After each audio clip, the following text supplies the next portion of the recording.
ጤና ይስጥልን ተመልካቾቻችን የተለያዩ ዓለም አቀፋዊ ጉዳዮችን በጥልቀት የሚዳስሰው ኤንቢሲ ዓለም አቀፍ ተጀምሯል። ዛሬም አለማየሁ ሀሊና ቢኒያም ካሴ አብናችሁ ቆይታ የምናደርግ ይሆናል። ከኛ ጋር ሁሉ ተመልካቾች አሌክስ እንዴት አለ? ዛሬ መስከን ሁሉ ሰላም ነው። ዛሬ ስቱዲዮ ቀየር አድርገናል። እንግዲህ ከሰሞኑ አይደለም ላለፉት 5 ሳምንታት እና ከዛም በላይ በተለይም እንግዲህ ጦርነቱ የተቀሰቀሰበት እለት ነበረ ቅዳሜ ከ5 ሳምንታት በፊትና አት ዘ ሴም ታይም ደግሞ ፕሮግራማችን ይገጥማል የኛ ብዙ ጊዜና የኢራንና የአሜሪካ የድርድር ጉዳይ በፓኪስታን የተለያዩ አንደምታ ያላቸው ሀሳቦች መውጣታቸውን ቀጥለዋል። እንግዲህ የተለያዩ በጣም ዴቨሎፕ ያደረጉ ጉዳዮችም ኦፍ ኮርስ ይወጣሉ ተብሎ ይጠበቃል። በዋነኝነት ግን እንደዚህ አይነት እንቅስቃሴዎች ከፓኪስታን ፖለቲካ አንጻር የሚታይበት መነጽር አለ።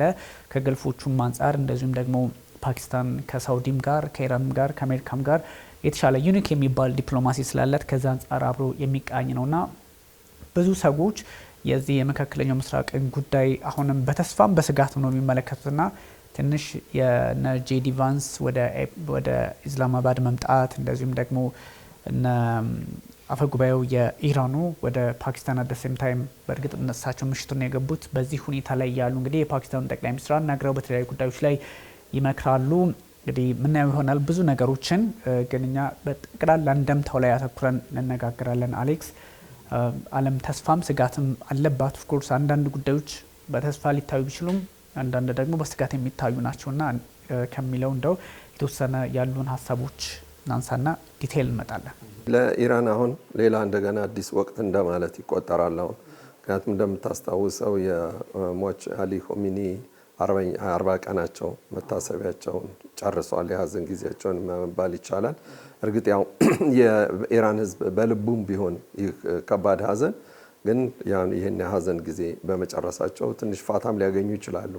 ብዙም በጣም ኢሞሽናል ያደረገበት አጋጣሚ ነበረ በሕዝቡም ዘንድ በወታደሮቻቸውም ዘንድ ወታደሮች ብዙ ጊዜ ክብር ሰላምታ መስጠት ሲገባቸው ተንበርክከው ሁሉ የሰገዱበትን ሰዓት የተወሰኑ የውጭ ሚዲያዎችም ሲዘግቡ ታይተናል። በተለይም የሩሲያውያኖቹ እና ትንሽ ልብ ከሚሰብረው የሀዘን ጊዜ ፋታ አግኝተው መውጣታቸው ነው። እንደገና ደግሞ አሁንም የጥይት ድብደባውና የሚሳኤል ሮኬቱ ሁሉ እንደዚህ መምዘግዘጉ ትንሽ ፋታ ያገኘው አሁን በኢስላማባድ ላይ በሚደረገው የዲፕሎማሲ ግንኙነት ሁለቱም ከፍተኛ ባለስልጣናት የሚገኙበት ነውና ይህም ነገር ራሱ እንደ ጥሩ ጅማሮ ቢታይም ነገር ግን ያው አንተም በግል እንደምታውቀው ምን ነገር ሊኖር ይችላል ሲባል ወዲያውኑ ወደ ጠረጴዛ ይመጣል ተብሎ ነበር የታሰበው። ነገር ግን አንዱ ወገን የሆነው ወይም አንድ ክንፍ የሆነው ደግሞ ሄዝቦላ ሊባኖስ ውስጥ ደቡብ ሊባኖስ ውስጥ ከፍተኛ ውጊያ እያካሄደ ነው። በጣም ብዙ እየተጠቃም ነው። አሁን ሄዝቦላ በጣም ብዙ ሮኬቶችንም ወደ አሽዶድ ምናምን የሚባሉ ትልልቅ ከተሞች የእስራኤል ከተሞችም ደብድበዋል እና ጉዳት አድርሰዋል። ምንም እንኳ ጉዳቱ በትክክል ባይታወቅም። ስለዚህ በአንድ በኩል የእስራኤልም እልህም በዛ ውስጥ አለ። በአንድ በኩልም ደግሞ የተወሰኑ የዜና ምንጮችም እንደገና ደግሞ ኔታንያሁ ትእዛዝ ሰጥተዋል ከሊባኖን ጋር ለመነጋገር የሚባል ነገር አለና ያው እንደሚታወቀው ደግሞ የሊባኖስ መንግስት ምን ያህል ተጽዕኖ እንዳለበት በሄዝቦላ ደግሞ ይታያል እና የመንግስት ወታደር ወይም ደግሞ የመንግስት የጦር ኃይል አለ። እንደገና ደግሞ ያኔ በ80ዎቹ ደግሞ የተጀመረው ደግሞ የሄዝቦላ ደግሞ ጦር ለብቻው አለ። ስለዚህ የሊባኖስ መንግስት በቀጥታ ሊያዘው ይችላል። እንግዲህ የፖለቲካል አለ ሚሊታሪ አሬንጅመንት አላቸው። በዛ ምክንያት ትንሽ አስቸጋሪ ሊሆን ይችላል። ከማንስ ነው ከሄዝቦላ ጋር በዛ የሚደራደረው ነው። ስለዚህ ቀጥታ ትእዛዛቸውን የሚቀበሉት እነሱ ከሊባኖስ ሳይሆን ከኢራን እንደሆነ ይታወቃል። ስለዚህም ነው እስራኤልም ይህንን ጋፕ አግኝታ ልታጠቃ የቻለችበት አላቆምም ወደሚል ደረጃ የገባውና ምናልባት አሁን ከውይይቱ በራፍ ላይ ሆነው ሁለቱ ሀገር ባለስልጣናት ውይይት ቀርበዋል። ስለዚህ ይሄ በር ላይ ሆኖ ውይይት ለማድረግ መቆም እንደማለት እንደ መቆም ነው የምንቆጥረው። በር ላይ ነው ያሉት። እስካሁን ድረስ ወደ አዳራሹ አልገቡም። እርግጥም ያው ከጄዲ ቫንስ ከእስራኤሉ ከእስላማባድ ከጠቅላይ ፓኪስታን ጠቅላይ ሚኒስትር ጋራ ተነጋግረዋል። በዛ ላይ የሚናገሩበት የነበረው ነገር ምንድነው? በጣም ልባዊ የሆነ ምኞታቸው ኢስላማባድ እንደገና ደግሞ በዚህ ታሪካዊ ወቅት ላይ እንዲህ አይነት ነገርን ወሰና ከሌሎች ሀገራት በተለየ መልኩ ውይይት እንዲደረግ ማድረግ በመቻሏ አመስግነዋል። ምክንያቱም አንደኛ ወደ 10,000 የሚሆኑ የደህንነት አባላትና ወታደሮች ናቸው ይህንን ጉባኤ ለመጠበቅ እንትን ያሉት እና ሌላ የሆነ ወራሪ ጦር የመጣ ነው የሚመስለው በዛ አካባቢና በትክክልም ቦታውም ራሱ እንኳን እንዳይታወቅ ሆኖ ነው አሁን ድርድሩ ሊካሄድ የሚችለው እና ምናልባት ለአንድ ቀን ነው ሊረዝም የሚችለው እንጂ ከዛ በላይ ሊረዝም አይችልም የሚባለው ነገርና በአንድ በኩል እንግዲህ እንደምናውቀው የኢራን የምትጠይቀው ከውይይቱ በፊት የጠየቀችው ነገር አለ። እሷ ከ100 ቢሊዮን ዶላር በላይ ገንዘቧ ተይዞባታል በተለያየ ቦታ። ከዛ ውስጥ ባህሬን ላይ ካለው 6 ቢሊዮን የሚሆነው ዶላር ተለቆላታል የሚል ነገር ወሬ ተናፍሶ ነበር። በመሀልም ደግሞ ያው አንተ በዝርዝር በኋላ ልታየው ትችላለህ ደግሞ አይ የለም ይሄን ነገር አናውቀውም ብለው ዲና ያደረጉበትም ወሬዎች ነው እየተሰሙ ያሉት እና እዚህ በጣም ወሳኝ ምዕራፍ ሆኖ የብዙ ሰዎች ህይወትን ማትረፍ የሚችል ስምምነት ይደረጋል ተብሎ ነበር የሚጠበቀው እና ይሄ በመሆኑ አሁን በዚህ ደረጃ ላይ ነው አሁን የምንገኘው። አዎ ትንሽ አንዳንድ ጉዳዮች ያው የኛ ፕሮግራም ትንሽ እንትን ብሏል እና ከዛ አንፃር አዳዲስ ጉዳዮች በደንብ ዴቨሎፕ አድርገው እስከሚመጡ ድረስ እንትን ላይ ይችላል ከሚለው አንፃር ነው እንጂ እኛ እንግዲህ ብዙ መረጃዎችን ስንመለከት ያው በዚህ ጉዳይ ላይ ውይይቱ ቀጥሏል። በኢስላማባድ እየሆነ ያለው ብዙ ተስፋም ስጋትም ቀደም ሲል እንዳልነው አይነት ነገር ነውና ይሄ እንደዚህ አይነት ጉዳዮች በዋነኝነት ደግሞ የሄዝቦላ በተለይም ደግሞ የሊባኖስ ጉዳይ መፍትሄ ካልተሰጠው እልባት ካልተሰጠው የሚፈጠረው ነገር ሁሉ ስምምነትም ይሁን አለመስማማት አሁንም ሌላ አይነት መልክ ኖሮት ሊቀጥል እንደሚችል ግልጽ ነው። ሊባኖስ በጣም በተደጋጋሚ እንደሚባለው የመካከለኛው ምስራቅ ፓሪስ የምትባል ቤይሩት በተለይም የመካከለኛው ምስራቅ ፓሪስ የምትባል ከተማ አሁን የእንደዚህ አይነት የቦምብ ናዳ የሚወርድባት መሆኗ በጣም ያሳዝናል እና ብዙ ሰዎች ቤይሩትን ወይም ደግሞ ሊባኖስን እንደምታውቀው አሌክስ ብዙ ኢትዮጵያውያን በመካከለኛው ምስራቅ የሌሉበት የለም። የሆኑ ቤተሰቦችን ብጠራ የሆነ ቤተሰብ መካከለኛው ምስራቅ ላይ አለ።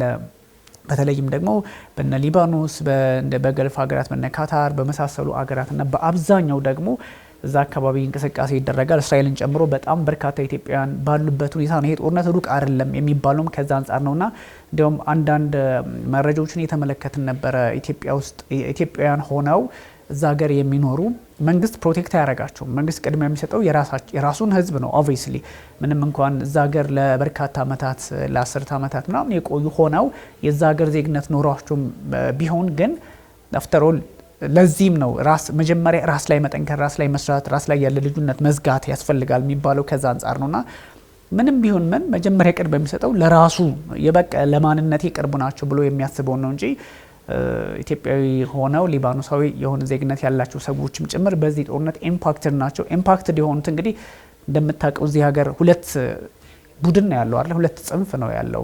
እስራኤልን የሚደግፍ በኢራን ዙሪያ ያሉ ኃይሎችን የሚደግፍ ኃይል ነውና አት ዘ ሴም ታይም እስራኤልም ጥቃት ስትሰነዝር ደገፍከኝ አልደገፍከኝ አትልም። ያገኘችውን ኢትዮጵያዊም ሆነ ዋቴቨር ትመታለች።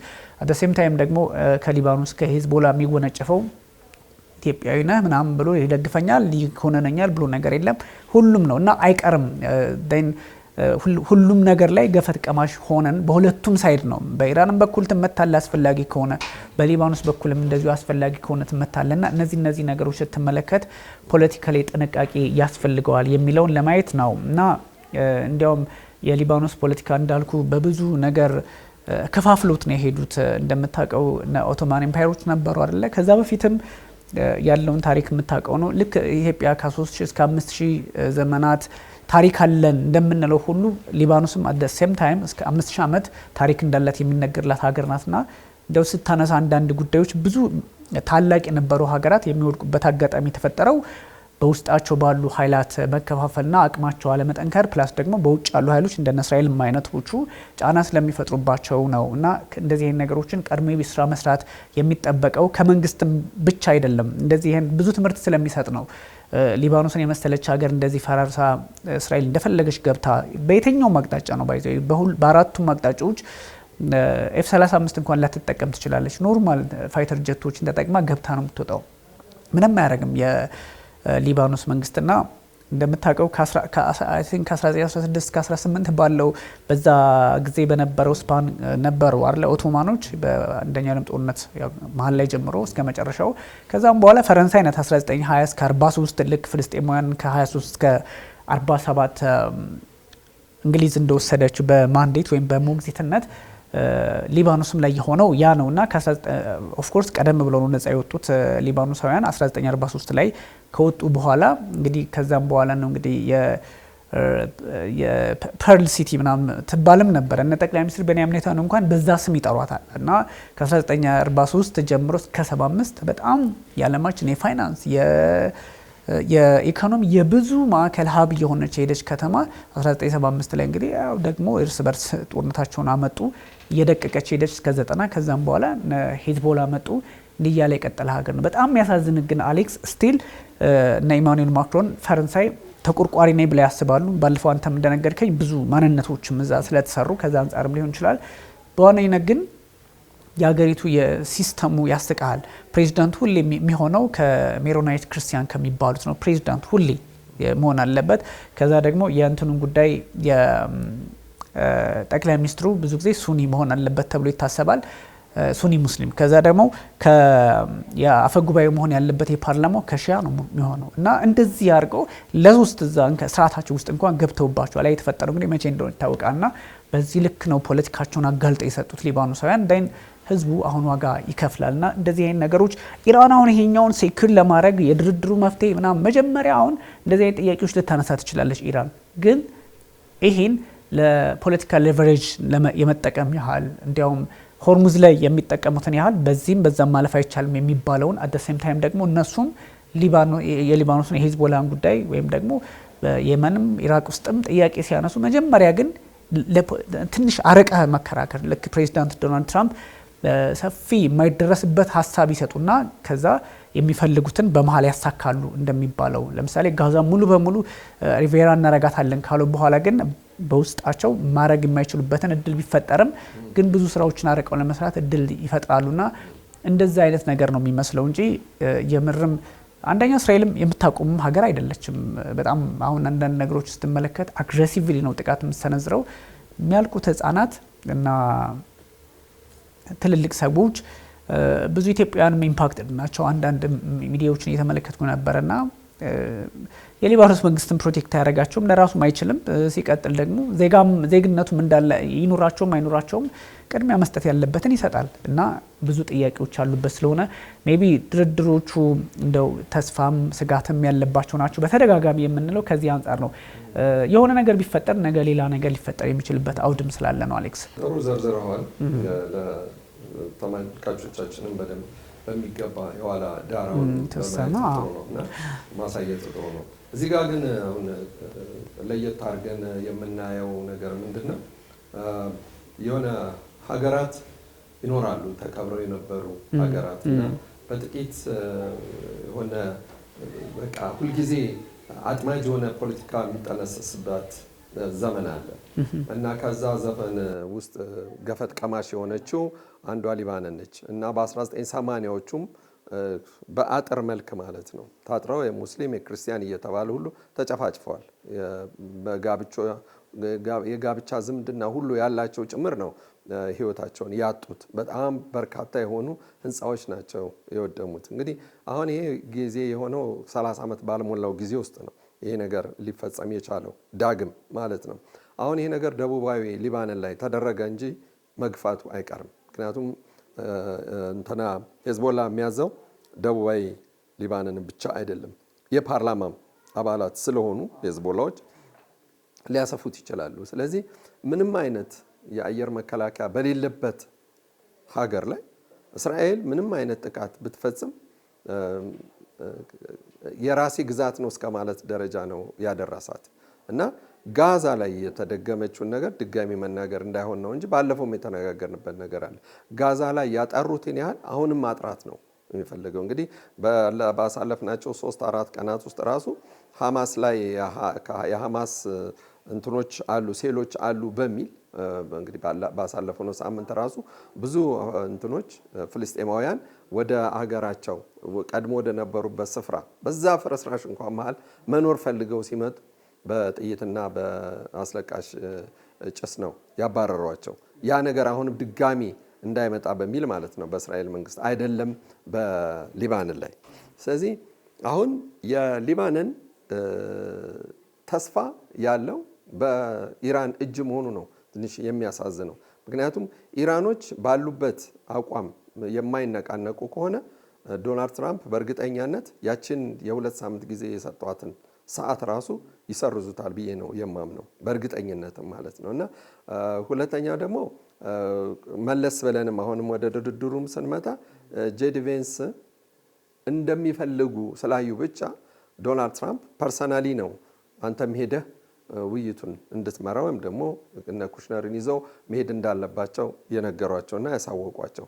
እንደምታስታውሰውም ደግሞ ባለፈውም ጊዜ ይሄ ጦርነት ከመጀመሩ በፊት ኦልሞስት ከ1 ወር 15 ቀን በፊት ጠቅላይ ሚኒስትር ኔታንያሁ ወደ አሜሪካን ሄደው ነበር። በዛ ሲቹዌሽን ሩም ውስጥ ነው የነበሩት። የዛ ቦታ ላይ ምን እንደሚደረግ ማንም አያውቅም፣ ድምፅም አይሰማም። ራሳቸው ፖለቲከኞቹ ያላወጡት ሚስጥር ካልሆነ በቀር በግልጽ የሚታወቅ አይደለም ነው። በዛን ሰዓት ላይ የነበሩት የአሜሪካን መሪ የሚባሉት የጦር አመራር ላይ ያሉት በኮማንዶም ደረጃ በባህር ኃይልም በምድር ኃይልም በአጠቃላይ በጦር ሰራዊት ውስጥ ከፍተኛ ተደማጭነት ያላቸው ሁሉ ጄኔራሎች የዚህን የኢራንና እስራኤልን ጦርነት ኔታንያሁን እንደተቃወሙ ምንጮች ተናገሩት። ብዙ አለ፣ ብዙ ሰምተናል ስለዚህ ጉዳይና ለምንድን ነው ያ ውጊያ ሊኖር የሚችለው? ነገር ግን ጠቅላይ ሚኒስትር ኔታንያሁ ተዘጋጅተውበት ነው የሄዱት። አንደኛው እንግዲህ እስራኤል ውስጥ ሀሳብ እንዴት እንደሚበለጽግና ይዛ ስትሄድ በቀላሉ ዲፊትድ ሆነ እንደማትመለስ ይታወቃልና ያንን ሀሳብ ይዘው በሄዱ ሰዓት ደርድረውታል። መጀመሪያ ህዝቡን ማነሳሳት፣ ያ ካለቀ ደግሞ የኒውክሊየር ኒውክሊየር ማብላያ ወይም ደግሞ የኒውክሊየር ስፍራዎች ብለን ወይም አቶሚክ ኤነርጂ ስፍራዎች ብለን የምንላቸው እናወድማቸዋለን። ከዛ ቀጥሎ ያሉትን የሮኬት ምናምን ማኒፕሌት የሚያደርጉበት ስፍራ እናወድማለን። እንዲህ ብለው ሲመጡ የአሜሪካን ጦር አመራሮች ግን በዛን ሰዓት ላይ ኔታንያሁ በዚህ አይነት መልክ ተዘጋጅተው ይመጣሉ ብለው ያሰቡም አይመስልም። ስለዚህ ኔታንያሁ ከስታንዳቸው ፈቀቅ አላሉ። ስለዚህ ብዙዎቹ ተቃዋሚ በሚሆኑበትም ሰዓትም ቢሆን ያኔ ምንድን ነው የአሜሪካን የጦር ጀነራሎች የማማከር ወይም ደግሞ ሀሳብ የመስጠት ወይም ደግሞ ጥያቄ የመመለስ እንጂ ሰጀስት የማድረግ እንኳን አይነት እንዲህ ቢደረግስ ብለው የማዘዝ ነገር እንዲወጣቸው አይፈቀድላቸውም። ይሄ በአሜሪካን ህገ መንግስቱ ማለት ነው ይመስለኛል። በሌሎችም ሀገራት ሊኖር ይችላል። መሪ ነው ያንን ሊወስን የሚችለው እና በዛ አይነት መልኩ አብስቴን አድርገው ነበር። ግን ጄዲ ቬንስ ግን በግልጽ እርሶ ፕሬዚዳንቴ ኖት፣ እርሶ ያሉትን እቀበላለሁ፣ ነገር ግን ይህ ጦርነት መጀመር የለበትም ብለው ስታንድ አድርገው ነው የቆሙት እና በእርግጠኝነትም የነ አርጋቺም ሆኑ እነ ፔዚሽኪያን የቬንስን ወደ ውይይት መምጣት በደስታ ነው የተቀበሉት።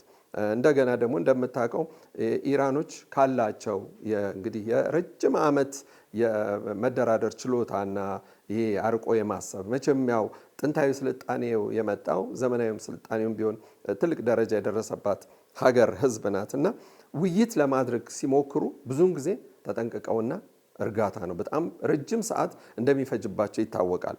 ራሱም የመንግስት ስትራክቸራቸውም ራሱ 3-4 አድርገው የሚያስቀምጡትም ለዛ ነው። ከዚህ በፊት እንዲያውም አያቶላዎች ሲመረጡ ምን ያህል ጥንቃቄ ያደርጉ እንደነበሩ በደንብ አብራርተው ነበር አስታውሳለሁኝ። ከዛም ብዙ ትምህርት አድማጮቻችን ተመልካቾቻችንም አግኝተውታል እና የኢራን ያን ያህል የበሰለን እውቀት ይዘው ወደ ድርድር ሲመጡ ግን ገና ከመጀመሪያው ድርድሩ እንስማማለን ብለው ከመጡ በኋላ ይህ እንግዲህ የተደረገው የእስላማባድ እጅ አለ፣ የፔኪንግ እጅ አለ። እነዚህ ሁሉ ነገሮች ተደምረው ነው ወደ ስብሰባ የመጡት። አሁን ስብሰባው ከመውጣታቸው በፊት ደግሞ ይህ ፍሪዝ ያደረገው አሴታችን ወይም ደግሞ ንብረታችን ባንክ ውስጥ ያለው ገንዘባችን ይሰጠን፣ ሊባንን እንደገና ደግሞ ጦርነት መቆም አለበት የሚል ነገር ነው። አሁን እዚህ ስብሰባው በር ላይ ሁለቱንም ወገኖች ገትሮ የያዛቸው ግን አሁን መጀመሪያውኑ እኮ ኢራን ወደ ኢስላማባድ ሲሄዱ የኢራን ፖለቲከኞች ሁላቸውም የራሳቸው አመለካከት አላቸው። ለምሳሌ እኚህ የፓርላማው መሐመድ ጋሊባፍ እሳቸው ለምሳሌ አሁን የፓርላማው አፈ ጉባኤ ይሁኑ እንጂ የአርሙዝ በር እንዲዘጋ ዋናው መሐንዲስ የነበሩት እሳቸው እንደሆኑ ነው የሚታወቀው። የሚነገረውም በዛ አይነት መልኩ ነው። እና አሁን አርጋቺ ዲፕሎማት ናቸው፣ የተማሩ ናቸው። በዲፕሎማሲ ነው፣ ሞደርን ስታይል ሆነው ነው፣ በዘመናዊነት ነው ይህንን ድርድር የሚያካሂዱት። እንግዲህ ከነሱም ጋር አሁን ወደ 71 የሚጠጉ ሰዎች ነው የሄዱት። እዛ ውስጥ ጋዜጠኞችም አሉ፣ ፖለቲከኞችም አሉ፣ የፓርላማ አባላትም ጭምራሉ። ያን ያህል እንኳን ከአሜሪካን ወገን ያን ያህል አልሄደም። እነዚህ 71 ሆነው ሲሄዱ ማለት ነው። ለሌሎች ደግሞ የጋዜጣና ወይም የሬዲዮ እንትኖች ቪዛ አልተፈቀደላቸው። እንግዲህ ከፍተኛ የሆነ ጥንቃቄ ነው ያደረጉት። የተለየ ኒውስ ወይም ደግሞ እንዲህ አሉባልታ አይነት ነገር እንዳይናፈስም በጣም ፈልገዋል እስላማባድ። እና ፓኪስታኖች ወይም እስላማባድ ስንል ፓኪስታኖች እንግዲህ በእስላማዊ ሀገራት ውስጥ ከፍተኛ ተደማጭነት እንዳላቸው ይታወቃል። አንደኛ ብቸኛዋ እስላም ሀገር ናት ኒውክሊየር ያላት፣ በኒውክሊየር በልጽጋለች፣ ቴክኖሎጂው በእጇ ነው።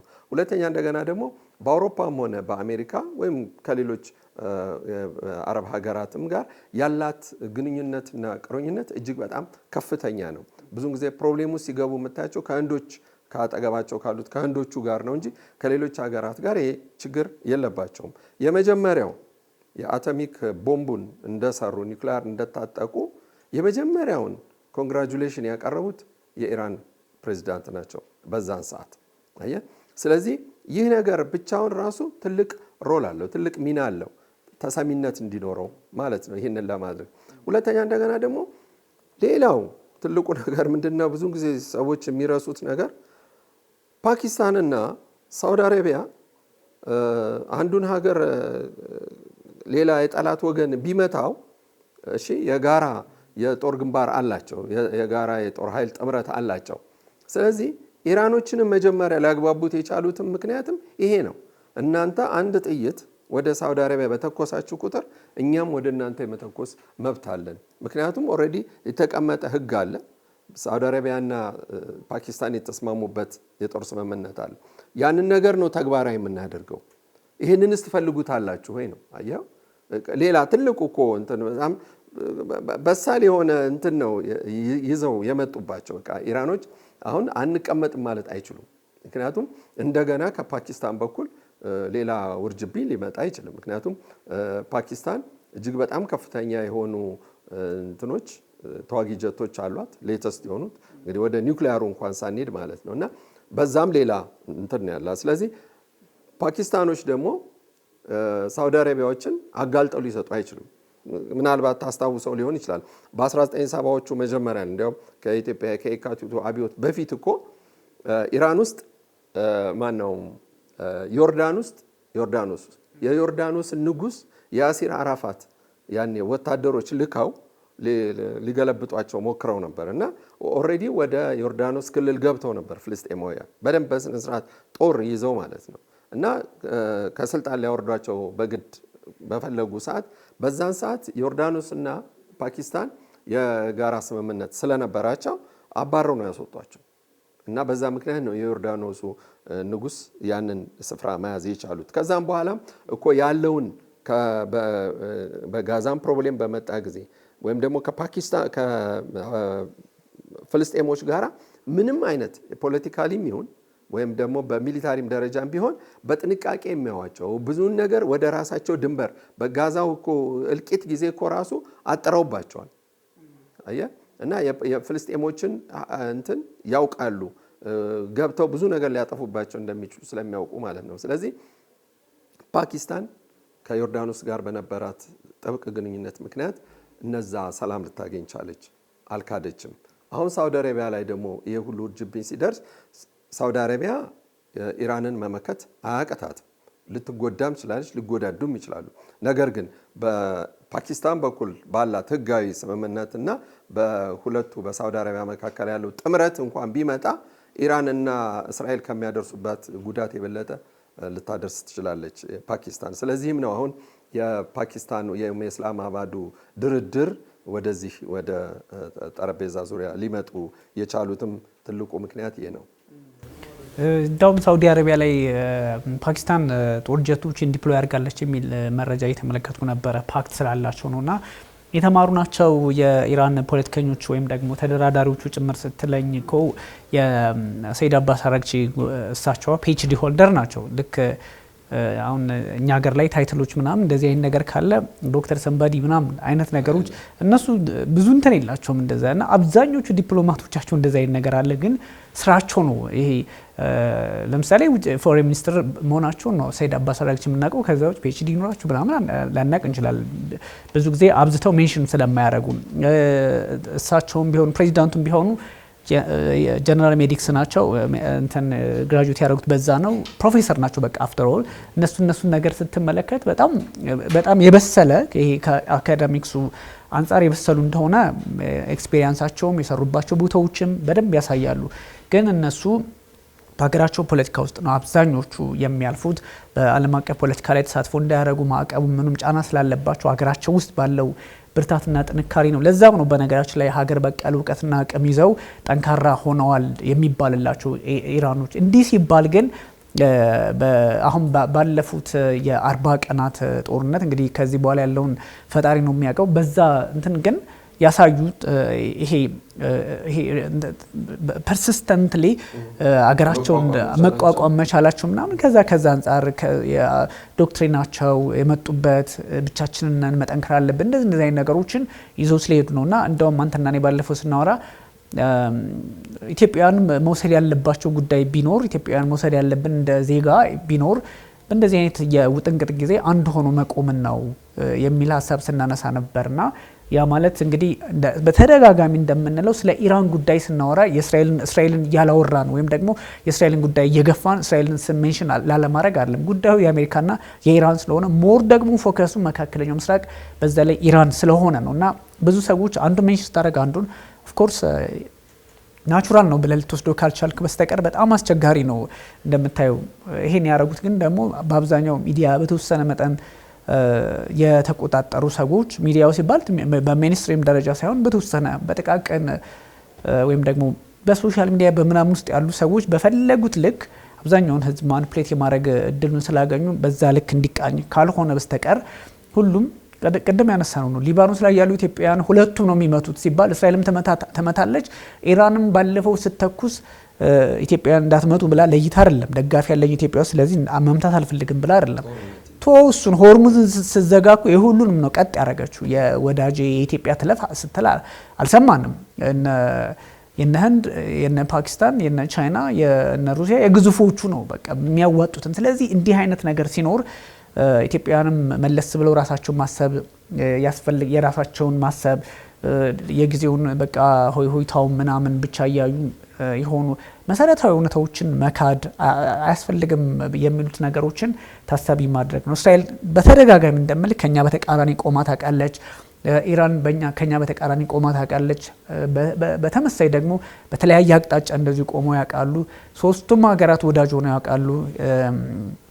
በንጉሱ ዘመን በሻሁ በነሱ ንጉስ ዘመንም ኢራን፣ ኢትዮጵያ፣ ህንድ እና ዳዊት ቤንገሮን በነበሩበት ሰዓት እስራኤል እነዚህ አራት ሀገራት በዚህ አካባቢ ያሉት ከኛ ማንነት የተለዩ ናቸው የሚል ጥርጣሬ ባለው መንፈስ አንድ ስምምነት ነበረን እንደሚታወቀውና ከዛ በኋላ ኦፍ ኮርስ ኢትዮጵያ ብዙም ኢንቮልቭ አላረገችበትም ይባላል። እንደዚህ አይነት ነገሮች አሉና ፖለቲካ ተቀያሪ ቢሆንም አሁናዊ ሁኔታ ግን በእኛ ፐርስፔክቲቭ ልክ እንዳልሆነ በተደጋጋሚ መናገርም ስለሚያስፈልግ ነው። ይሄ እንግዲህ መቼስ እንደዚህ አይነት ነገሮችን በተደጋጋሚ መናገር ካልተቻለ ወይም ደግሞ ሰዎች በዛ ልክ አዌርነሳቸው ከፍ እንዲል ካልተደረገ ማኒፕሌትድ የሆነን ነው በቀላሉ የምንወሰድ የሆነ ስለሆነ ነው ያነሳሁትና እነዚህን ጉዳዮች በተለያየ መንገድ ኦራይት እሱ ጋር ካለ ሀሳብ ሰጠሽ ጥሩ ነው እንዳልከው መናገርም የፈለከው ማሳወቅ የፈለከው የኢራን ሕዝብ በችግሩ ጊዜም ሆነ ከዛም በፊት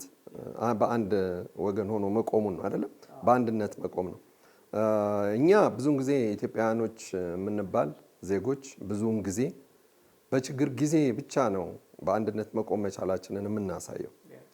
በሰላሙ ጊዜ ገና ሰላም ሁሉ ነገር በነበረበት ሰዓት ግን አንድ ሆነን መቆም መቻልን መማር ያለብን ከዚህ ጦርነት ነው። ምክንያቱም ይህ ጦርነት ዓለም አቀፋዊ ይዘት ያለው ጦርነት ነው። የማንንም በር ያንኳኳ ነው። የቀይ ባህር በር የማይዘጋበት ምክንያት የለም የሆርሙዝ በር ከተዘጋ። ስለዚህ ወደ ሆርሙዝ የሚተኮሱ ሁሉ ሚሳኤሎች ወደ ኢትዮጵያ ኢኮኖሚ ላይ ያነጻጽራል። ወይም ደግሞ እኛ ጅቡቲም ብትሆን ጅቡቲም ብትሆን ራሷ ጅቡቲ ተመታች ወይም ደግሞ ወደ ጅቡቲ ችግር አለ ቢባል ኢትዮጵያ ላይ ችግር እንዳለ ነው የምንቆጥረው። ሌላ ምንም መፈናፈኛ የለንም። የኬንያንም ሞምባሳም ወደብም ብንጠቀም አንድ አይነት ችግር ነው የሚመጣው። ስለዚህ ልክ አሁን ይሄ የፖለቲካ ምርጫ ሁሉ እንዳለው ሁሉ ለፖለቲካ ፓርቲ ምርጫ የሚወዳደሩት ራሱ እጩዎቹ ራሳቸው ለፖለቲካ ግብአታቸው ራሱ በጣም ይጠቅማቸዋል። ህዝብን አንድ ማድረግ ማስቻል ብቻውን ማለት ነው። እና ይሄ በችግር ጊዜ የሆነው ነገር በሰላማዊ ጊዜ ሊጠቅም የሚችል ነገር ነው። በሰላማዊ የሆነው ጊዜ ግን ይበልጥ ተጠናክረን በአንድ መቆም መቻላችንን ለዓለም ካሳየን ግን እኛ ምን ጊዜም ጠንካራ ህዝቦች ሆነን ነው የምንገኘው። እና ይህ ደግሞ የዚህ ጦርነት መስፋፋት ለነ ግብጽ ወይም ደግሞ በኤርትራን በኩል ለሚደረግብን የጦር ትንሽ እነሱ ፋታ ሊያገኙበት የሚችሉበትና ጉዳት ሊያደርሱብን የሚችል አጋጣሚ ሊፈጠር ይችላልና እኛም ራሳችን ይህንን በደንብ አድርገን አትኩረን ልናስብበትና ልንወያይበት የሚገባ ነገር ነው። እዚህ ጋር ነው ልዩነቶችን ትቶ በዚህ ሰዓት ነው ልክ እንዴት ነው አንድ ሰው ንስሐ ይገባል አይደለም? በየትኛውም ሃይማኖት ወደ አምላኩ ለመታረቅ ሲል ማለት ነው። ልክ እኛም ጋም ይሄም ነገር ነው መደረግ ያለበት። ወደ አንድ መቆም መቻል አለብን። አሁን አንተ በጣም ተቆርቆራ የምትናገረው ሊባኖን ላይ ያሉ በጣም በርካታ ኢትዮጵያውያኖች አሉ፣ በስራም በትዳርም በምንም። የነዛ ሰዎች አንድም ሰው ህይወት ማለፉ ደግሞ በጣም ብዙ ጉዳት ያደርሳል። እዚህ ብዙ ቤተሰብ ስለሚያስተዳድር ማለት ነው። ኢትዮጵያውያን ብቻም አይደለም። እኔ አሁን ከትናንት ወዲያ አንድ እያየሁ የነበረው አንድ ነበረ። ደቡብ ሊባኖስ ውስጥ የሚኖሩ ሩሲያውያን ሴቶች አሉ። በአብዛኛው ሊባኖሳውያን ራሻ ውስጥ የተማሩ ትምህርታቸውን ሲጨርሱ አብረው ትምህርት ጨርሰዋል። በትዳር ዓለም ናቸው። አሁን ሊባኖስ ውስጥ እየኖሩ ነው። እነሱ አሁን ስቃይ ውስጥ ነው ያሉት። በምን አይነት መልኩ ከዛ ውስጥ እንወጣለን የሚለው ነገር ማለት ነው። እና ስታየው በጣም ዓለም አቀፋዊ የሆነ ችግር ነው ብለን የምንለው ለዚህ ነው። በሊባኖስም ቢታኮስ በኢራንም በኩል በወደቡም ችግር ምክንያቱም እኛ ብቻ አይደለንም። አሜሪካንም ቢሆን 50-60% ነው ያደገባቸው የነዳጅ ዋጋው ራሱ ኢቭን አለኝ እንኳን ከዓለም አንደኛ ነው በብዛት አላት የምትባለው አይደለም። ይሄ ነው። ከዚህ አንጻር ደግሞ ተጠቀሙም ደግሞ ብለውም ሲያጉረመርሙም ደግሞ ይሰማል። አሁን አውሮፓውያን $9.6 ቢሊዮን ነው በቅርቡ ሩሲያ ያገኘችው ግን በምንድን ነው? በነዳጁ አይደለም። አሁን ስለተለቀቀ ይህን ኤልፒጂ ጋዝ የሊኩዊድ ፔትሮሊየም ጋዝ ኦልሬዲ እያስገቡ ነው ወደ አውሮፓ እና ፈረንሳይም ጀርመንም ሌሎችም ሀገራት ማለት ነው። እና ጥቅም ነው እያገኙ ያሉት። ሌሎች ይጠቀማሉ። እነዛ እንግዲህ አሁን ዲፊሲት የበጀት ዲፊሲት ያላት ሀገር ሁሉ ልትሆን ነበር እየተባለ ሲባል ድንገት ነው እንደ ሲሳይ የተቆጠረላት ማለት ነው ለሩሲያ። ስለዚህ ሩሲያ ደግሞ አሁን ነዳጇ እንደምትሸጠው ደግሞ በዚህ አጋጣሚ ደግሞ ተጠቅማ ወደ ኩባ ደግሞ እንደዚሁ 2 የነዳጅ መርከቦችን ልካለች እና የኩባ መንግስት ከትንሽ ቫዮለንስ ነገር ሊፈጠር አፋፍ ላይ የነበረውን ነገር ማብረድ ችለዋል። እና ስታየው ጦርነት ብዙውን ጊዜ የሆነ ወገንን ወይም አካባቢውን ሀገራት ነበር ይነካል የሚባለው። ይሄኛው ግን ከ3ኛው ዓለም ጦርነት ባላነሰ ሁኔታ ሰዎችን የሰው ልጅን በአጠቃላይ ወደ ድህነትና ወደ ረሃብ ሊሰድ የሚችል አጋጣሚ ነው እየተፈጠረ ያለው። ግሎባል ኮኔክቲቪቲው በአሁኑ ሰዓት ደግሞ ኢምፓክቱ በዛ ልክ ነው። ይሄ እንደውም እኮ ከሌሎች በርካታ ከኤዥያዎቹም አንጻር ሚድል ኢስት ካሉትም አንጻር ከራሷ ከእስራኤልና ከኢራን እነሱ መቼም ዋና አክተር ስለሆኑ ችግር የለውም። አክተሮች ናቸው፣ ዋና ተዋናይ ስለሆኑ አምነውበትም ነው። ከሁሉም እዛ አካባቢ ካሉትም ከአንዳንድ የአፍሪካ ሀገራትም በላይ የተሻለኛ በዚህ ጉዳይ ላይ ኢምፓክትድ አልሆንም እስካሁን። አንደኛ የምንጠቀማቸው የኢነርጂ ሶርሳችን የሃይድሮኤሌክትሪክ የመሆን አዝማሚያው እሱ በብዙ ነገር ምንድነው ደግፎናል። ከዛ ሲሻገር ደግሞ እንደዚህ አይነት አማራጭ ሳይኖረን ቢቀር ኖሮ ደግሞ ኢምፓክቱ ከዚህ 10 እጥፍና ከዛም በላይ ሊሆን ይችል ነበር። እንደዛም ሆኖ የነዳጅ ሰልፍ እንደዛም ሆኖ ነዳጅ ላይ ያለው ሳቦቴጅ ጭምር እኮ አለ በጣም በሚያስቅ ሁኔታ። በቃ ይሄ የተፈቀደ ሙስና እስኪመስል ድረስ ብዙ ጣጣዎች እናያለና ይሄ የአንድን ሀገር ህዝብ በተለያየ መንገድ ስርዓቱን ነው የሚያዛባበትና በተደጋጋሚ ከኛ ጋር ኮኔክትድ ነው ሲባል እንደው የዚህ የሊባኖስ ውስጥ ያሉ ኢትዮጵያውያን አንዳንድ ድምጾችን ስንሰማ እንደው ቢገባን ይሄ ልዩነት ተብሎ ሰው በጣም እንደው አሌክስ በጣም በሚገርም ሁኔታ ትልቅ ሚዲያ ላይ ቁጭ ብሎ ወገንተኛ መሆን በዚህ ጦርነት ላይ ወገንተኛ መሆን ከኢራን ጎን መሆን እንዴት በቃ ሃይማኖታዊ እንደሆነ እንዴት ፖለቲካሊ በጣም ጀኑን እንደሆነ የሚያሳይህ በዛ በእስራኤል በኩል ደግሞ በቃ ከእስራኤል ጎን መቆም እንዴት በቃ ሪሊጂየስሊ ጥሩ ነገር እንደሆነ ፖለቲካሊ እንዴት መረዳት እንደሆነ እንደዚህ አይነት ባለበት ሁኔታ ምን ያርገው ህዝቡም አንዳንዴ እኮ አንተ መተበስ ነግረው እኮ አይሰማም እኮ አስቸጋሪ ነው። እኔ ጠቅላይ ሚኒስትር ቤንያሚን ኔታንያሁ አሉ የሉ ሞተዋል ወይ ምናምን በቃ የሶሻል ሚዲያ እንትኔም ባሳይ ሜሴጆችን ይገርማል እየነገርካቸው ሰዎች ማመን አይችሉም። ለምንድነው የሆነው? እነዛ በተወሰነ መጠን ፊገር ናቸው ወይም ደግሞ በሆነ በሪሊጂየስም ሊሆን ይችላል ወይም ደግሞ የተሻለ እንትን አላቸው ብለው ሀሳቡን የወሰዱላቸው ሰዎች እነዛ የነገሯቸው ነው። ስለዚህ ቢኒያም ተነስቶ እንዲህ ነው ሲላቸው ቆይ እስቲ እናጣራ ማለት ምናምን። ስለዚህ እንደዚህ አይነት ትልቅ ሚዲያ ላይ ሆነ የምትናገረው ነገር ሀሰት የለውም። በቃ ሀሰት ሊኖረው አይችልምና በዛ ልክ ማኒፕሌትድ የሆነውን ሰው እንደው ማወቅም ስላለብን ነው። ማቀፍ የለም ግን ብሮድካስት ባለስልጣን የህግ ማቀፍ የለም። አሌክስ እሱንማ ኦብቪየስሊ አለ ግን ሰው አሁን ያገኘውን እጁ ላይ ያለውን ፕላትፎርም የመጠቀም መብት አድርጎ ይወስደዋል። እሱም የሚያስጠይቁ ብዙ ዝርዝር ጉዳዮች አሉ። ኦፍ ኮርስ እንደው ምክንያቱም እንደዚህ አይነት ነገሮች ከመባባሳቸው በፊት ነው ቀድሞ አንድ ነገር መወሰድ ያለበት እርምጃ።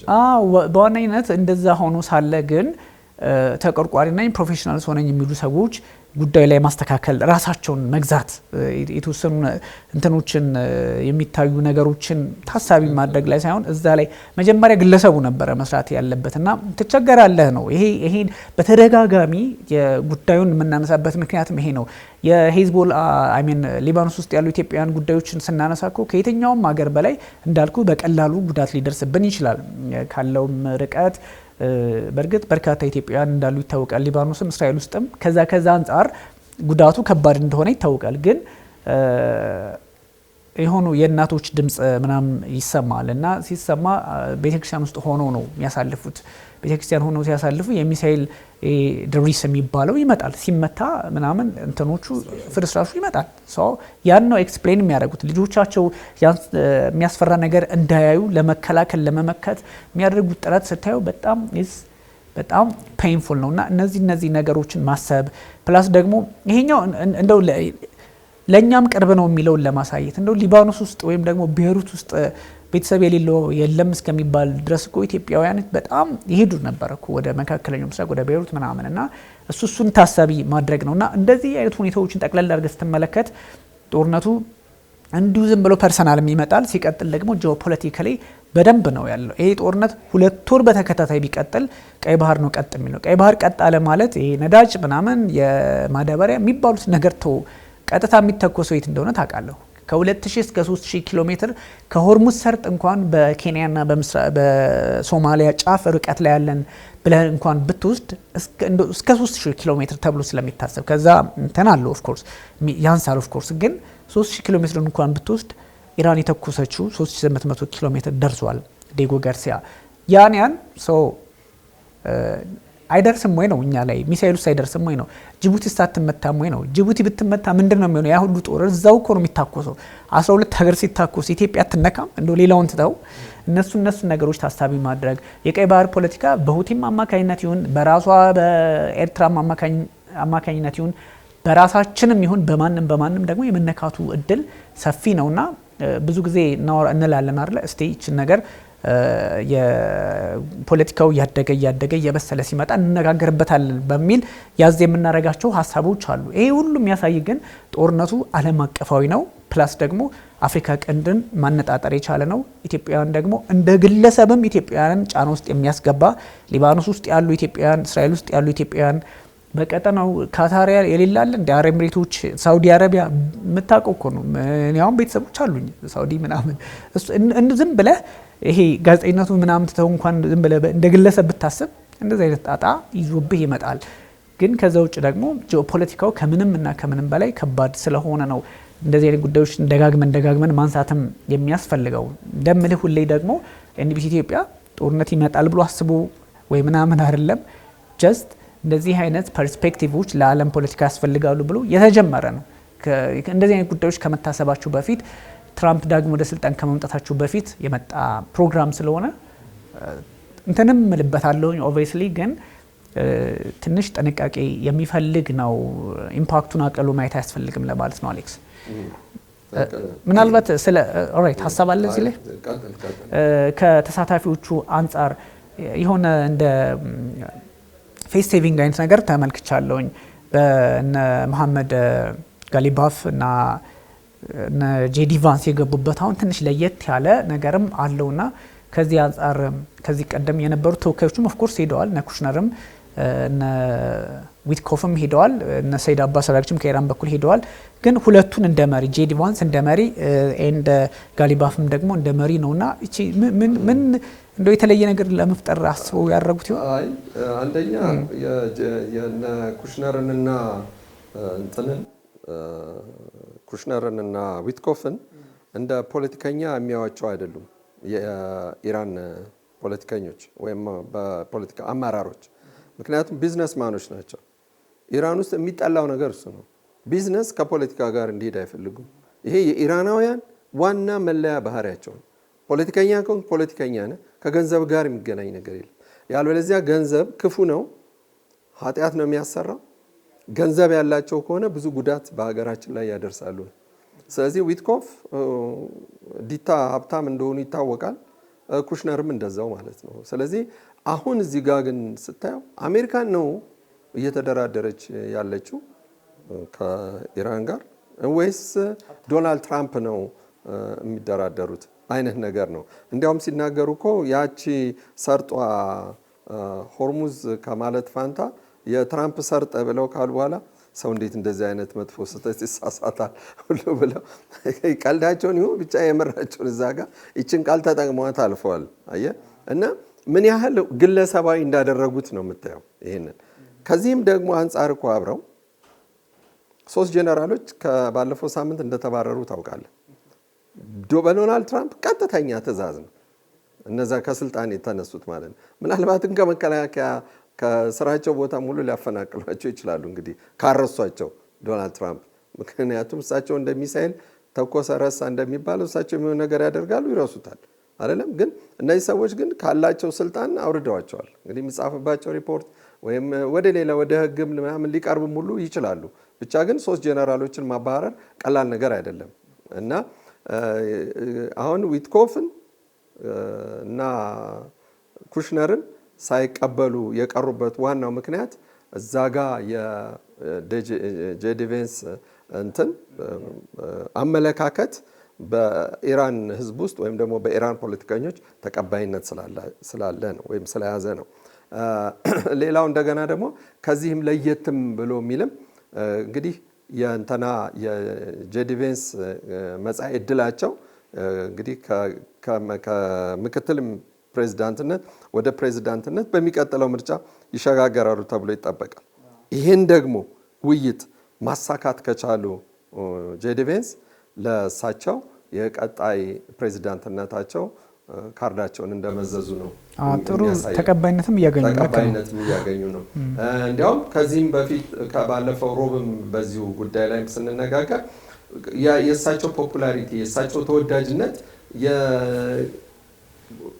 የትራምፕን ሁሉ ድምፅ ነው የወሰዱት። ያን ያህል ሪፐብሊካኖቹ ከሚወዷቸው ወይም የሪፐብሊካኑን ፓርቲ ከሚደግፉ ሰዎች በአብዛኛው ጄዲ ቬንስን ነው እየደገፉ ያሉት እና ኦልሞስት አሁን ወደ 72% አካባቢ ደርሷል ተወዳጅነታቸው። ወጣት ይምራቸው እንጂ እንደ 80 ዓመት አሁን ሂዝ 41 እኮ በጣም እና እንዲያውም እንደው ሂሉክስ ማለት ሊመስሉ የሚፈልጉት እንዲያውም ተለቅ ብለው መታየት ነው የሚፈልጉት እድሜያቸው። እና ይሄ እንዴት ነው ከአሜሪካን ፖለቲከኞች ለየት ያለ መልክ ይዘው ነው የቀረቡት ማለት ይቻላል። እንዲህ ነው የሆነ መንፈሳዊ ነገር ነው የሚታይባቸው ውስጣቸው እኚህ ሰው ላይ እና ነገሮችን ረጋ ብሎ የማየት ብለን የምንለው ነገር እሳቸው ጋር ይታያል። እና ለዚህም ይመስላል ኢራናውያንም መጀመሪያውን የሚፈልጉት የተረጋጋን ሰው ነው። የተረጋጋ አስተሳሰብ፣ የተረጋጋ አመለካከት፣ በእርጋታ የሚታይ ውሳኔ ላይ ነው ያሉት። ስለዚህ ያም ደሞም ስለሆነ ነው 15 ቀን የሰጧቸው ለኢራኖች እንጂ ዶናልድ ትራምፕ ሳምንት ነበር የሚሰጡት እንደሌላ ሀገር ቢሆን። ስለዚህ በዲፕሎማሲም ደረጃም ስታያቸው የአሜሪካን ወይም የአሜሪካን ዲፕሎማሲም ሲስተም ሆነ ወይም የኢስተርን ብሎክ ቀደም ሲል የነበሩ ሶሻሊስት ወይም ደግሞ እነ ራሻን በምትወስድ ሰዓት ብቻ አውሮፓ ነክ የሆኑት ብቻ እጅግ ፈጣን የሆነ በቃ ይሄ በብርሃን ፍጥነት ሊወሰኑ የሚችሉ ነገሮች ሁሉ በዲፕሎማሲ መልኩ ያደርጉታል፣ ይፈጽማሉ። ኢራን ላይ ግን ቅድም እንደተነጋገር ነው ይሄ ነገር በእርጋታ የሚታይ እንጂ በችኮላ የሚታይ አይደለም። ስለዚህ ጄዲ ቬንስ ትክክለኛ ተመራጭ ሰው በመሆናቸው ምክንያት ነው ወደዚህ ውይይት ሊቀርቡ የቻሉት። ግን እዚህ ስብሰባ በራፍ ላይ ሆኖ ግን ይሄንን ስላልሰጣችሁኝ ይሄ ነገር አልሰራም ብሎ ማለት አሁንም ጦርነቱን ሊያራዝመው ይችላል። እንደገና ደግሞ እሳቸውም ዶናልድ ትራምፕም የሚፈልጉትን ዓላማ ቢያንስ 50% እንኳን ያሳካሉ ቢባል ለኢራን ትልቅ ውድቀት ነው የሚሆንባት። አንደኛ ሊመታም የታሰበው ቦታ አንደኛ ኢንፍራስትራክቸሩ ምንድነው? ኮሙኒኬሽን ነው። ያ ማለት ምንድነው? የቴሌኮሙኒኬሽን ስፍራዎች ከባንኪንግ ሲስተም ሙሉ ለሙሉ ነው የሚያወጣቸው። ምክንያቱም በጣም ሞደርን ናቸው። እንደገና ኮሙኒኬሽን ሲስተማቸው ይበላሽባቸዋል። ከዛም ደግሞ ባለፈው ጦርነቱ ኢቭን እንኳን ቢቆም እንኳን ወደዛ ሀገር የሚሄድ አውሮፕላን እንኳን ራሱ ላይኖር ይችላል። ምክንያቱም ብዙ ኢንፍራስትራክቸሮች ስለሚበላሹ። ከዚህ ውጪ ደግሞ ኤሌክትሪካል ስቴሽኖቻቸው አሉ፣ ሰብስቴሽኖች በጣም ብዙ አሉ። ይህ ኤነርጂውን በተመለከተ ነው። ከዛ ውጪ ደግሞ ቢኒ በጣም የሚያሳዝን ነገር ቢኖር ምንድነው የባቡር ሀዲዳቸው የሚመታ ከሆነ እና ያ ድልድዮቻቸው የሚመቱ ከሆነ ከብዙ መቶ ዓመታት በፊት የተሰሩ ሁሉ ድልድዮች ነው ያሏቸው። እነዛ ነገሮች የሚመጡባቸው ከሆነ የኢራን ሕዝብ ከባድ አደጋ ውስጥ ነው የሚገባው። ስለዚህ በአንድ መልኩ ተስማምተዋል ብለን ብንልም ይሄ ዝም ብሎ አልተወራም። መቼም ሮይተርስን የሚያክል ትልቅ የዜና ምንጭ የተናገረው ሊፈርስ አይችልም። ምናልባት በኋላ በሌላ አይነት መልኩ ሊመጣ ይችላል። ምክንያቱም ሆርሙዝ ላይ አሁን ቢሆን ተለቀው መርከቦች የሚተላለፉበትም ዋናው ምክንያት ይህ ፍሪዝ ያደረገው ወይም የተያዘባቸው ገንዘብ እንዲለቀቅላቸው መሆኑና የናታንያሁ ከሊባኖን ጋራ በቃ ውይይት እንጀምራለን የሚለው ዜና መነገሩ ነው ይሄንን ሊያሳድስ የሚችለው። እንዳልከው ሀሳቡ ነበረ። ከዛ በኋላ ደግሞ ተመልሰው እንደዚህ አይነት ነገር አላወራንም የሚል ሀሳብ ደግሞ አልጀዚራም ይዞርቷል። ኦፍ ኮርስ በድርድር ጊዜ እንደዚህ አይነት ነገር አንደኛ ሚዲያዎችም ያው በተወሰነ መጠን የሎቢስትም አይነት ነገሮች እኮ አላቸውና ከዛ አንጻር የተለያዩ ጥያቄዎች የሚነሱበት ነው። ስቲኪንግ ፖይንትስ የሚባሉት በዋናኝነት እንግዲህ ድርድሩ እኛ በጣም ጀነራል ነገሮችን እያወራን ያለበት የራሳችን ምክንያት አለ። ስፔሲፊክ በሆኑ ጉዳዮች በውጤቱ ዙሪያ ምንድነው የሆነው ምናምን በሚሉ ጉዳዮች ደግሞ በኔክስት ፕሮግራማችን በሳምንት 2 ስለሆነ እኛ አድቫንቴጅ አለን ነገሮች አብስሎ ለመሄድ። በዋነኝነት ግን ስቴኪንግ ፖይንት የሚባሉት አሁን የሪጂናል አሊያንስ የሚባሉት የኢራን የነሱ ጉዳይ ጥያቄ እየተነሳበት ያለ ጉዳይ ነው። ከዛ ኢንተርናሽናል ሳንክሽኑ ይነሳልኝ የሚል ጥያቄ፣ የሆርሙዝ ጉዳይም አብሮ ይታያል። ሊባኖስን በስፔሲፊካሊ እየታየች ነው። አሴቱ ብዙ የአውሮፓ ሀገራት ያለውም የእሱ ጉዳይ ይነሳል። የኒውክሌር ጉዳይም በደንብ ይነሳል። እና ትናንት ማታ አንድ መረጃ እየተመለከትኩ ነበረ። ጄዲ ቫንስ ምሽ ይሄዳሉ ነጋሪ ባፍም ጀመሩና ሰይድ አባስ አራግቺን ይዘው ይሄዳሉ። ከዛም በኋላ ከየትኛው ድርድር ነው የሚጀምሩት ተቸገረን እኮ የሚል አንድ ተንታኝ ሲያወራ እየሰማው ነበር። ከጄኔቫው ስምምነት ነው ወይም ደግሞ ከዛ ድርድራቸው ነው የሚቀጥሉት ወይስ ደግሞ በስልክና በተለያየ መንገድ ካወሩት ነው የሚል ሀሳብ እና አስቸጋሪ ነው። ኦፍ ኮርስ ቀጣይነት የጄኔቫውን ነው እኮ የሚያወሩት። አሁን ስለ ኒውክሌርም ሲያወሩ ጉዳይ ሞር የጄኔቫው ላይ ትኩረት ሊያደርጉ ይችላሉ። የጄኔቫው ሌላ ምንም እንትን የለውም። ኢራን የኒውክሌር ጦር መሳሪያ እንዳይኖራት ነው የሚሉት አሜሪካኖች። ኢራን ደግሞ እኔም አልፈልግም ነው የምትለው እኮ በአብዛኛው አልፈልግም። ከዚህ በፊት አውርተነዋል። ከዚህ ከፋትዋ ከሚባለው አያቶላ አሊ ሀመኒ አይነት ፐርስፔክቲቭ አንጻር ባይዞ አያቶላ አሊ ሀመኒ ቢኖሩ ይሻላቸው ይሆን ነበር የሚልም ሀሳብ አለኝ። ለምሳሌ አሌክስ ከ2000 ኪሎ ሜትር በላይ ሚሳይል እንዳሰሩ ብለው ነበረ። ኒውክሌር ጦር መሳሪያ ይሄ ማስ ዲስትራክቲቭ የሆነን መጠቀም አንፈልግም ብለው ምክንያታቸውን በሃይማኖት በወግ በባህል በምናምን ዘርዝሮ አስቀምጠዋል። እኚህ ሰው ናቸው እንግዲህ ህይወታቸውን ያጡት። የአሁኖቹ ግን ላይታጠቁት አይችሉም። ኒውክሌር አግኝተው ነው እንደ ሰይድ አባስ አራግቺና ማሱድ ፐዜሽኪያን አሁን እድሉን ቢያገኙት አክቹሊ ቴክኖሎጂም ስላለ አሁን ይሄ ሴንትሪፊጅ የሚባለው ፕላስ ደግሞ ቴክኖሎጂውን ከራሽያ የመዋስ ነገሮች ራሽያ በዚህ ጦርነት ላይ ተወሰኑ ነገሮቿን ግልጽ እያደረገች የመጣችበትን መመልከት ጀምረናልና እነሱ ነገሮች ስላሉ እንትን ነው። ከተሳታፊዎቹ ላይ ግን እንዳልከው እኔ ምንድነው ልዩነቱም የሚል ሀሳብ አለኝ። አሁን ጄዲ ቫንስ እንዳልከው በአሜሪካ ፖለቲካ አዲስ ፊት ተደርጎ የሚወሰዱ ናቸው። ኦብቪየስሊ እንግዲህ እንዳልኩ ደግሞ በጣም ባዛውንት ተቀጠቀጠች እኮች ሀገር ከሁለቱ በተለይም ትራምፕ በመጀመሪያው ዙር እንትን አሏት። ከዛም ደግሞ ባይደን መጡ። ከዛ ባይደን ሲመጡ እንደዚህ ራሳቸው ትራምፕ በቃ ከ79 ዓመት በላይ ባሉ ትልልቅ እድሜ ያላቸው ሰዎች 78 ምናምን በዛ ጣጣ ውስጥ የሆነች ሀገር ኦፍ ኮርስ 76 ነበሩ አይደል 2016 ላይ የሚሆኑት ትራምፕ በዛ መንገድ ብቻ እድሜያቸው በገፉ ሰዎች አሜሪካ ላይ እንደዛ አይነት ትሬንዶች አሉና እንደዛ ነበረ። ኦፍ ኮርስ ፕሬዚዳንት የምትሆነው 35 ዓመት ሲሞላና ከዛም በላይ ነው። ብስለት ይፈልጋል ምናምን ፕላስ ደግሞ አገሪቷም መሰረቷም ዝም ብሎ እንደው አብደህም መምራት የምችልበት ሀገር ነው። አንዳንዴ እኮ የነ ፕሬዚዳንት ዶናልድ ትራምፕን እርምጃዎች ስትመለከት በቃ አብደህም ቢሆን አሜሪካ መምራት ትችላለህ። በህጓ በስርዓቷ በኮንግረሱ ነው በዛ አይነት አሰራር ውስጥ ስለሆንክ ነው። አንዳንድ ሀገር ላይ ትቸገራለህ እኮ የሆነ ትፈራለህ። የሆነ ነገር ሀፐን ቢያደርግ ዋትስ ኔክስት ለሀገሬ ምን ሊሆን ይችላል የሚል ጥያቄ አያስነሳም አሜሪካ ውስጥ። ለምን ሪፐብሊካኖች በሙሉ ስልጣን ላይ ያሉት የሆነ ነገር አይሆንም? ዴሞክራቶቹ ኦቨርቴክ ያደርጋሉ። ሁለቱም ፓርቲዎች ባይኖሩም አሜሪካ ግን በደንብ የሚቀጥልበትን ህገ መንግስት ያረቀቀች ህገ መንግስት ብዙ ሀገር ላይ ያለ ግን ያን ያህል እንትን ያለ ስላልሆነና ብዙ ጥያቄዎች ይነሳሉ። ተሳታፊዎቹ እንግዲህ አዲስ መልክ እንዲኖረው መደረጉ ሜቢ ከዚህ በፊት የነበሩት መቋሰል፣ አለመግባባት ዞር ለማድረግም ሊሆን ይችላል። አባስ አራግቺ በተደጋጋሚ ዝም ብለን ነው የምንደራደረው እንጂ እንደማይሆን እናውቃለን የሚል ሀሳብ ይዘው ነው የገቡት። እንደሚያታልሏቸው ያውቃሉ። ኦፍ ኮርስ አሁን ማታለል አይታለሉም እኮ ያውቁታል እኮ። ግን አንዳንዴ መታመን ያለበት ነው የመታለል ጉዳይ ሳይሆን ይሁን መልካም ብሎ ትተዋቸው የሚሄዱት ነገር አለ። የእምነት ምንድነው የእምነት የመከዳት ቪክቲሞች ነን ሲሉ ሰምቻለሁ ከዚህ በፊት።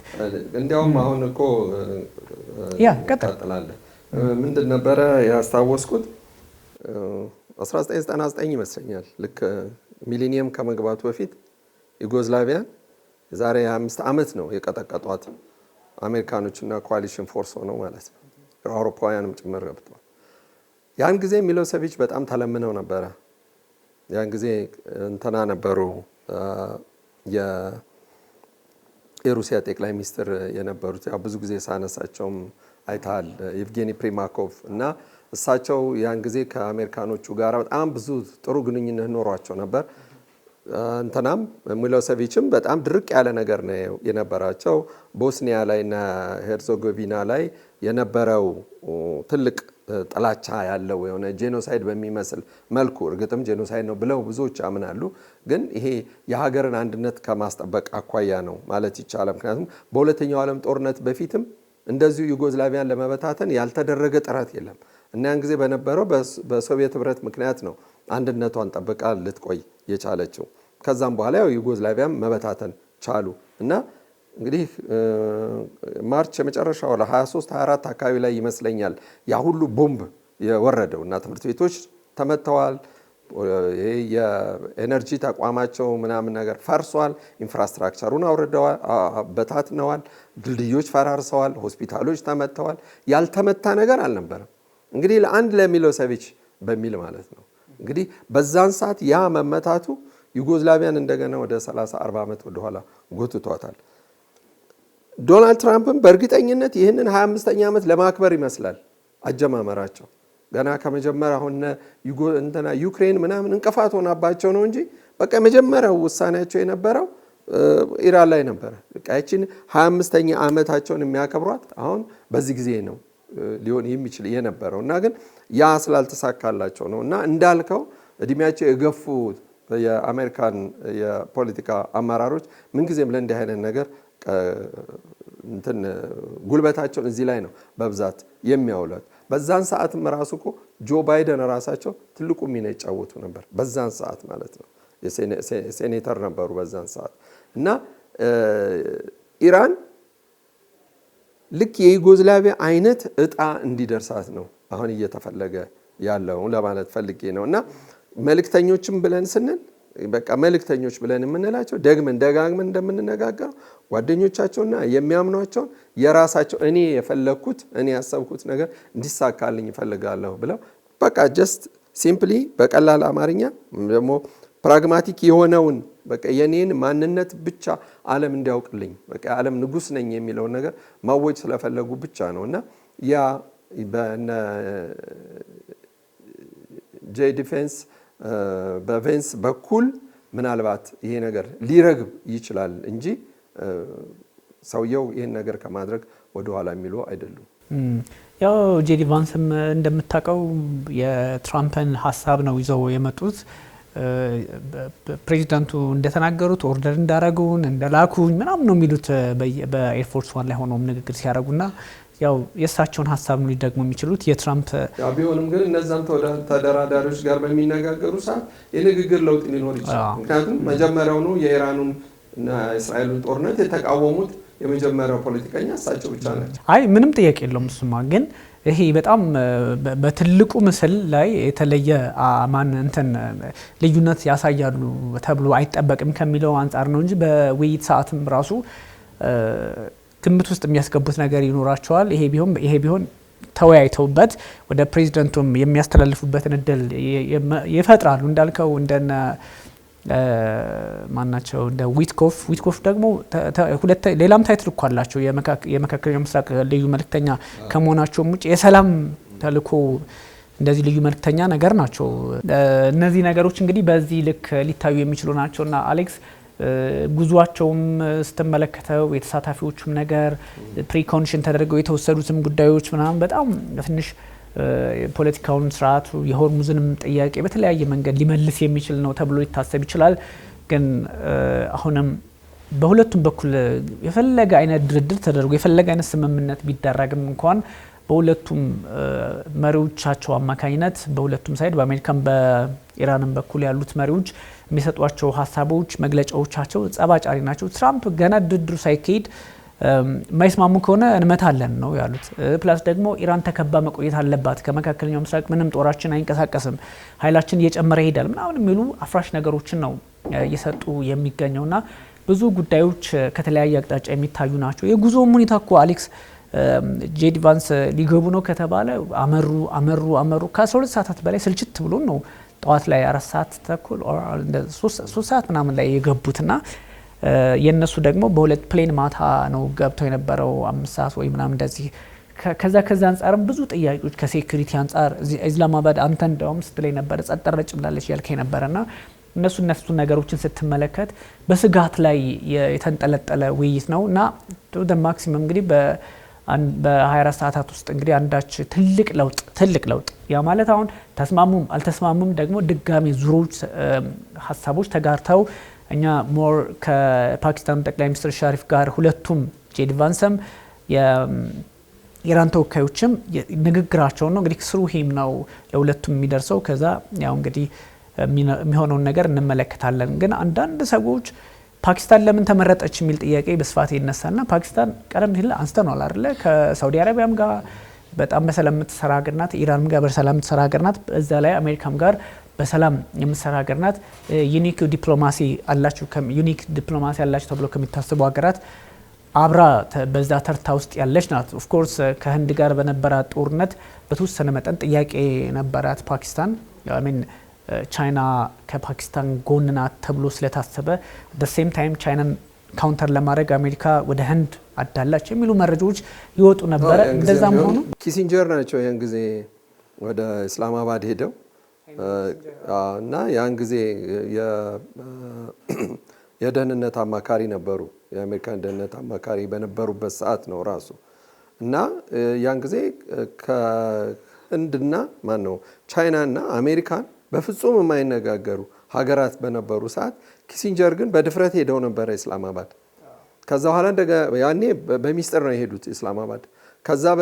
ከዛ በኋላ ደግሞ እንደገና ከፔኪንግ ጋር ያለውን ነገር ሊያስማሙምና አሁን ላሉበት ደረጃ ትልቅ አስተዋጽኦ ያደረገችው እስላማባድ ናት። እዚህ ጋር ቦታ ላይ ማለት ነው። ቀደም ስንነጋገር የነበረው ይሄ ቀጣይነቱ ወዴት ሊሄድ ይችላል? ሁልጊዜ እየተታለሉ ሁልጊዜ ቀጠሮ እየተሰጣቸው በቃ ይሄ ሀሳብን የማላሸቅ ነገር የለም። ይሄ በቃ ተስፋ የለንም ብለው በቃ ፌድ አፕ እንዲሄዱ ወይም ፌድ አውት እንዲያደርጉ ወይም እጅ እንዲሰጡ የማድረግ ነገር ፍላጎት ያላቸው ነው የሚመስለው።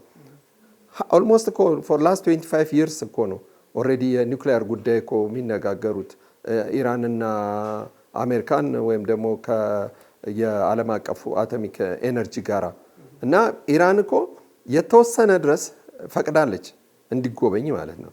ያ ለጦር መሳሪያ ሳይሆን ወይም ለኒውክሊየር ኃይል እንደነ ፓኪስታን ለመታጠቅ ሳይሆን ለሰላማዊ ኃይል አሜሪካኖቹ የጀመሩትን ነገር እንጨርስ የሚል ነገር ነው እና ያሳዩአቸዋል። የዓለም አቀፉ የአቶሚክ ኤሌክትሪክ ኤነርጂ ዋናው ነው ሊቆጣጠር የመጣው የተባበሩ መንግስታትም በአንድ በኩል ደግሞ በዛ ስርም ስላለ ያም ድርጅት እንደዚሁ መቆጣጠር ይችላል። የተወሰነ ደረጃ ከሄዱ በኋላ ደግሞ የለም ተከልክለናል ብለው ደግሞ እንደገና ይበጠብጣሉ።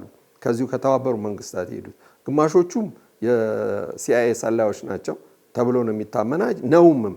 ምክንያቱም ብዙዎቹ ተጣሪነታቸው ለዛው ስለሆነ የተባበሩት መንግስታትም ወይም ደግሞ የዛ አቶሚክ ኤሌክትሪክ ኤነርጂው ወደዛ በሄደ ቁጥር ወደ ኢራን በሄደ ቁጥር ወይም ወደ ጄኔቭ በሄዱ ቁጥር እጅግ በጣም ከፍተኛ ዶላር ነው የሚከፈላቸው።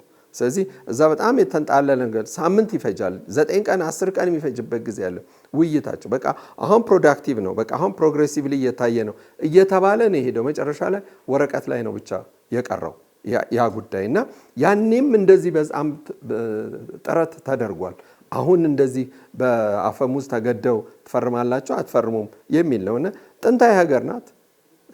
ኦልሞስት እንግዲህ ከኢትዮጵያ ያላነሰ እድሜ ያላት ሀገር ናት ኢራን ማለት። ስለዚህ ለነሱ መሸነፍ ማለት ውርደት አድርገው የቆጠሩት ነው። መሸነፍ ሲባል ደግሞ በዘመነ እሳቤ ምንድነው ነው አሁን ያለህ የቀረ ሀብት ምንድነው?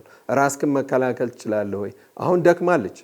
በቃ ይሄ እኮ ማንም የማይክደው ነገር ነው። ልትተኩስ ትችላለች፣ ግን ደክማለች። ኢኮኖሚዋ እየደከመ ይመጣል። ብዙዎቹ ስፍራዎቿ የነዳጅ ማውጫዎቿ ወድመውባታል በተወሰነ መልኩ።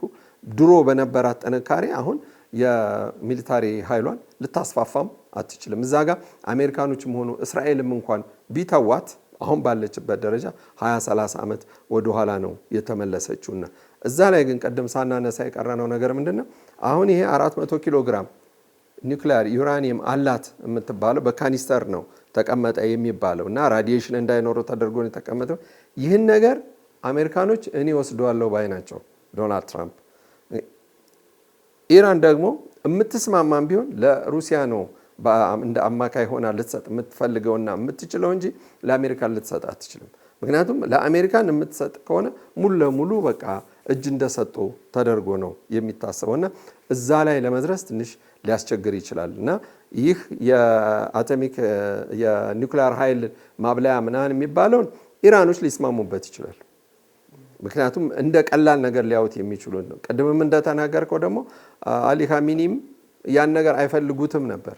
አሁን እንደዚህ ካደረጉን አይቀር እንደዚህ እናድርግ። ምክንያቱም የተጎዳ ወይም ደግሞ የተመታ ኃይል ብዙውን ጊዜ ረጋ ብሎ ሊያስብ አይችልም። ስለዚህ ወደ መረጋጋቱ ሊያመጧቸው የሚችሉት እንግዲህ እነ አርጋቺ ናቸው እንጂ የፓርላማው አፈጉባኤ ነገሮችን እንዲያውም ሊያባብሱ ይችላሉ። እንዲያውም እሳቸው ይፈራሉ። የሄንሪ ኪሲንጀር ስታነሳ አሌክስ ቻይናውያን እንደ ትልቅ ባለውለታ ነው የሚቆጥሯቸው። እንዲያውም ኦልድ ፍሬንድ ቻይናውያን ኦልድ ፍሬንድ ሲሉ ያው እንደ ፑቲንን አሁን ኦልድ ፍሬንድ ነው የሚሏቸው እና ለቻይና እንደ ባለውለታ ሲቆጠር አንድ ግለሰብ መሪም ወይም ዲፕሎማት ሊሆን ይችላል ኦልድ ፍሬንድ ነው የሚባለው እና የሄንሪ ኪሲንጀርም ኦልድ ፍሬንድ ይባላል እና እሱ ትዝ ብሎኝ ነው። ትንሽ የትራክቱ ዲፕሎማሲ የሚባለው ነገር ሊያጠቃው ይችላል። ይሄ የመካከለኛው ምስራቅ ጉዳይ ትራክቱ ዲፕሎማሲ ጀስት የሆኑ ኃይሎች በመሀል እየገቡ የሚበጠብጡት ፍላጎታቸው ካልተከበረ የሚያስቸግሩ አማጽያን ሊሆኑ ይችላሉ። እንደዚህ የሆኑ ግሩፖች ሊሆኑ ይችላሉ። የነሱ ፍላጎት ሪፕሬዘንት መደረግ አለበት። እነሱም ጥያቄ ማንሳት እንዲህ አይነት ነገሮች። ስለዚህ ይሄ ቱ ትራክ ዲፕሎማሲ የሚለውም አብሮ ታሳቢ እየሆነ ያለበት አጋጣሚ ስላለ አስቸጋሪ ሊሆን ይችላል ተብሎ ይታሰባል። እንግዲህ አሌክስ በጣም ብስል ያሉ ጉዳዮችን በተለይም ከዚህ ሪዛልቱን በተመለከተ ምንድነው የሚለው የሪዛልቱ አንደምታ ምን ያህል ርቀት ሊጓዝ ይችላል፣ እንደዚሁ ደግሞ ተቋርጦ ይቀራል ወይ ምናምን የሚሉት ነገሮች ሰፋ አድርገን በሚቀጥለው ፕሮግራማችን እናየዋለን። ግን ጀነራል ፐርስፔክቲቭ የዚህ ጦርነት እና የድርድሩ አውድ ይሄ ነው የሚለውን ለማንሳት ነው። አሌክስ የመጨረሻ ሀሳብ ካለ ምናልባት? ኦራይት ታንክ ዩ በጣም ውድ ተመልካቾቻችን ተከታተሉት የነበረው የኤንቢሲ ዓለም አቀፍና የተለያዩ ሀሳቦችን አጋርተናል። በተለይም የመካከለኛው ምስራቅን ፖለቲካ ከኢራንና ከአሜሪካ በፓኪስታን ኢስላማባድ እየተደረገ ስላለው ድርድር በተለያዩ ዙሮዎች ምን አንደምታ አለው የሚለውን አንስተናል። አለማየሁ አሊና ቢኒያም ካሴ አብረን ነበርን። መልካም ጊዜ ይሁንላችሁ።